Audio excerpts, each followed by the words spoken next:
At 5:30, the U.S. Supreme Court heard emergency arguments today on two of President Biden's vaccine mandates. Well, so the White House remains confident that they will still come out on top in this case all morning and into the afternoon. The 9 justices heard lawyers argue about whether the government can force large private sector employers to require workers to get vaccinated or face regular COVID tests. They also heard arguments on whether an all-out vaccine mandate for millions of healthcare workers is actually constitutional. Fox 46's chief legal correspondent Seema Iyer joins us live now. Seema, the Supreme Court rarely hears oral arguments on a Friday, and technically Monday, the 10th, was supposed to be their first day back. So tell us why the rush to hear these two cases. Okay, well, there's a few issues going on. One is the most obvious. We are in the middle of an incredible surge. CDC's Dr. Walensky said this morning that right now we are at 98% of the COVID peak, in fact. So that's part of the argument. The other part, now there are 2 cases, and you explained it to our viewers, but I just want to go a little further. The first case involves OSHA, and that's the Occupational Safety and Health Administration. Now, they have control over large employers when you have 100 employees or more, right?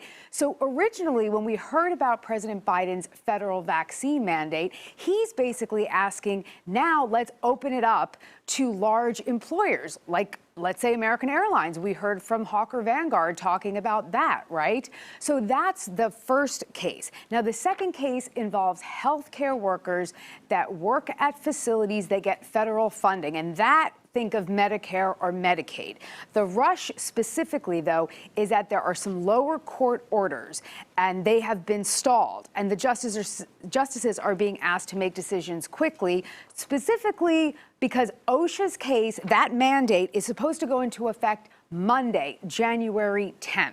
So that is, in fact, part of the rush. Also noteworthy, this is my last thing, I promise, and that is in these emergency applications, justices can literally give a one-line order. So don't expect this long, drawn-out brief like I usually see, maybe really quick, and it may be really fast. All right, so let's stay with the justices here. They got quite emotional. What argument seemed to really set them off?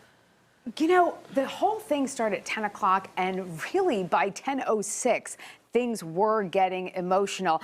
I think it's because the lawyers for the private businesses, right? They kept saying, if you do this, if you install this mandate, then people are going to walk off the job and there's going to be staffing shortages.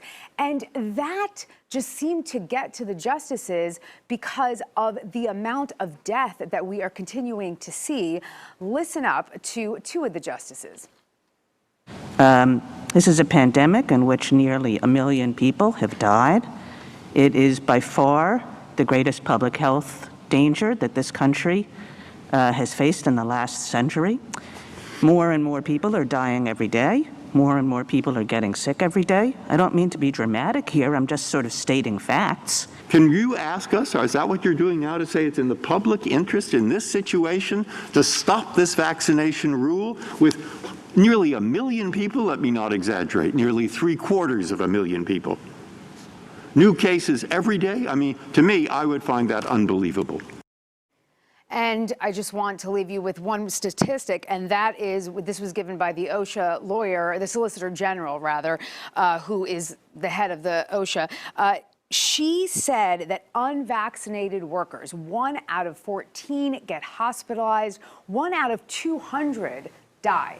Wow. Without the vaccine. Seema, this is such a big topic. One more question for you. Many people view Chief Justice Roberts as a swing vote here. Could you tell us which way he was leaning? You know, he really was right in the middle because he was giving both sides kind of a hard time. And then he was almost playing off Justice Kagan until he was pushed a little too far. Take a listen. It seems to me that the government is trying to work across the waterfront, and it's just going agency by agency. I mean, this has been referred to, the approach, as a workaround, and I'm wondering what it is you're trying to work around.